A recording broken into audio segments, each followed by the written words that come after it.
Deixa eu te fazer uma pergunta. Quem que é o dono do lugar que você dorme? E uma pergunta até mais importante.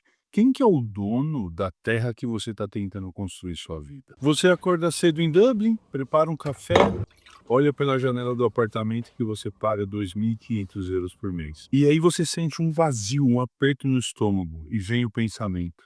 E se o meu landlord pedir a casa? Você trabalha duro, faça chuva ou faça vento, paga o aluguel direitinho, cumpre o contrato, mas esse fantasma do despejo está sempre à nossa volta. E se o senhor das terras pedir esse pedaço de terra de volta? O que que eu faço? Para onde eu vou? Mas, se ele o fizer, você tem que sair, porque esse pedaço de terra, ou como é um apartamento, esse pedaço de chão, nunca foi meu. E muito provavelmente nunca será. No dia 1º de março entrou em vigor uma nova lei de moradia na Irlanda. E eu vejo muito sendo falado sobre porcentagens, sobre as regras, como que isso vai mudar, o que que não vai mudar, o que melhora, o que piora. Mas ninguém está discutindo uma coisa que permeia tudo isso: o poder. E para você que não está por dentro dessa nova lei, o que está acontecendo, Marião? Vamos lá, ó, vem comigo. De uma forma bem simples, a nova lei limita o aumento dos aluguéis em 2% ou em relação à inflação,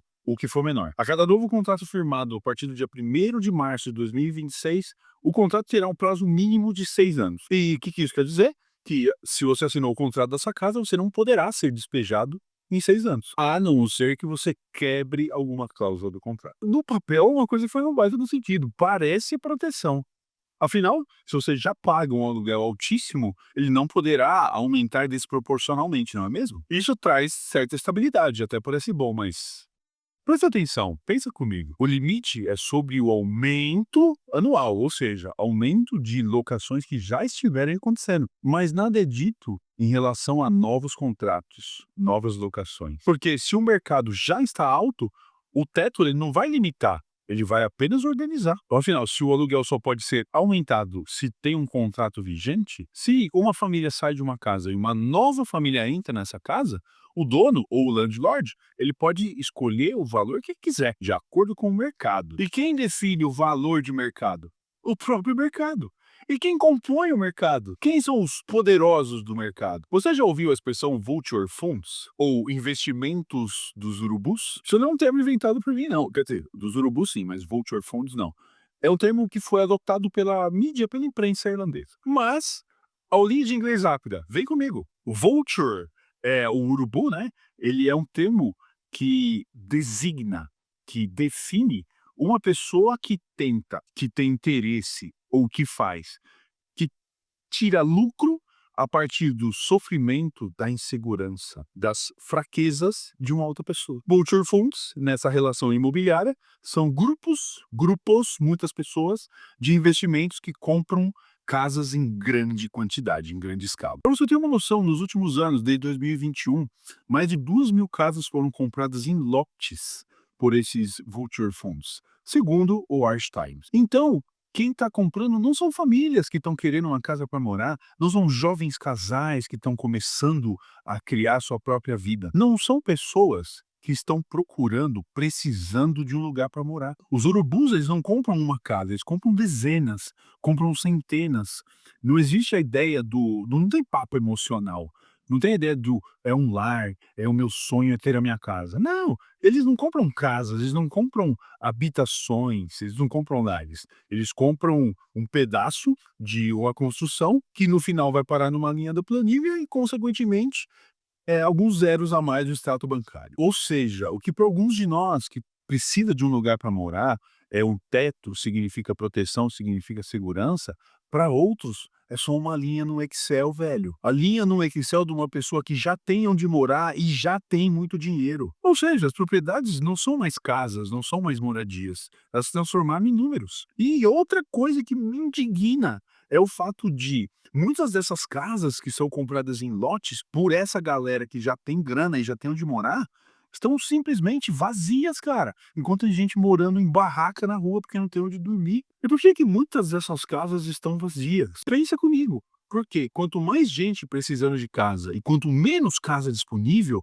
mais as casas que estão disponíveis podem cobrar mais, porque há o desespero de quem quer morar. Porque as pessoas não têm opção.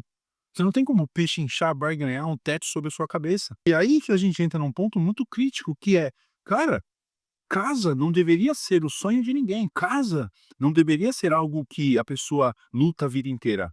Um teto sobre a sua cabeça, paredes para te proteger, seja do clima, seja de outras pessoas, tinha que ser o básico, cara. Porque quando não é básico, morador em situação de rua vira cliente, potencial cliente. A humanidade, ela vira a moeda de troca. Como que uma pessoa que já tem onde morar e que tem muito dinheiro consegue deixar comprar um apartamento, comprar uma casa, deixar essa casa vazia e fechada para ter mais lucro enquanto olha na rua alguém que não tem onde dormir, cara. Isso é lucrar em cima do desespero do outro. Porque vamos lá, vamos para uma parte um pouco mais econômica. Se pequenos proprietários, aquela vovozinha que tem uma casa, que é a casa dela a vida inteira, e ela vende essa casa para grandes fundos, o que acontece com o mercado? A propriedade se concentra. Se um cara é dono da maioria das casas, ele decide o que ele faz. E ninguém pode fazer nada contra ele. Ou seja, o poder de negociação muda. O inquilino deixa de negociar com o proprietário e começa a ter que negociar com uma empresa, com uma estrutura. Pessoas têm coração, empresas não. Pessoas olham para o outro como, ou deveriam, né? Como seres humanos. Empresas olham planilhas, empresas olham número. Não tem empresa que quer fazer bondade. Empresa é lucro. Simples. Eu não estou dizendo que isso que está sendo feito é legal, cara. Não é ilegal.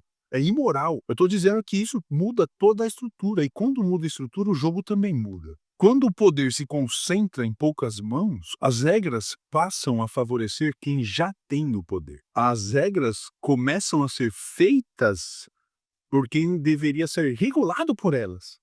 Olha que beleza. E sim, essa nova lei pode de fato proteger contra cobranças abusivas, mas ela também cria previsibilidade. E previsibilidade é exatamente o que investidores gostam. Estabilidade para o inquilino, segurança para o fundo.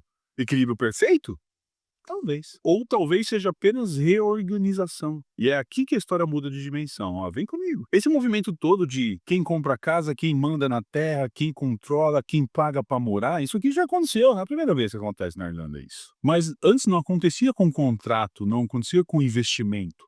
Acontecia com confisco. Existe um capítulo na história da Irlanda que é muito pouco lembrado quando a gente fala sobre moradia. Nos séculos 16 e 17, no período que foi mais conhecido como Plantations of Ireland, as terras dos proprietários irlandeses que aqui moravam foram simplesmente confiscadas, né? Não foi conquistado pelo bando conquistado. Então nem tem que conquistar nada, né, velho?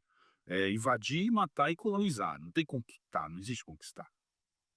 Foi contra a linha. Voltando. No século XVI e XVII, durante um processo que ficou conhecido como Plantations of Ireland, as terras dos irlandeses que aqui moravam e trabalhavam foram confiscadas e redistribuídas, né, pela coroa britânica, foram redistribuídas a ingleses e escoceses. A população irlandesa passou a viver nas suas terras, tendo que pagar para permanecer nelas. Eu não estou dizendo que nós estamos repetindo o que aconteceu em 1650, não. Eu digo que há um padrão histórico a se observar. Quando a propriedade se distancia de quem vive no solo, a relação com a terra muda. E quando a relação muda, vulnerabilidade aumenta. Eu não estou dizendo que é igual, eu estou dizendo que é estrutural e familiar. Antes eram soldados, hoje são contratos. Antes era imposição militar, hoje é poder de compra. O poder assumiu outra roupagem, hoje ele tem outro nome. Mas uma coisa não mudou. De que lado que a corda arrebenta mesmo? E de que lado que você tá nessa corda? Então deixa eu trazer isso para você. Você, imigrante brasileiro que já saiu da sua terra, já vive deslocamento, já vive tentativa de pertencimento. E agora você vive no mercado onde casa é ativo financeiro, bairro é portfólio e aluguel é linha de receita. Casa, cara, não é só teto.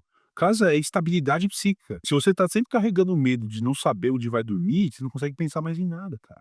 E quando o chão não é seu e nunca vai ser, isso cria algo silencioso. Insegurança estrutural. Você trabalha, você paga, você contribui, mas você não vê nada sendo construído mesmo.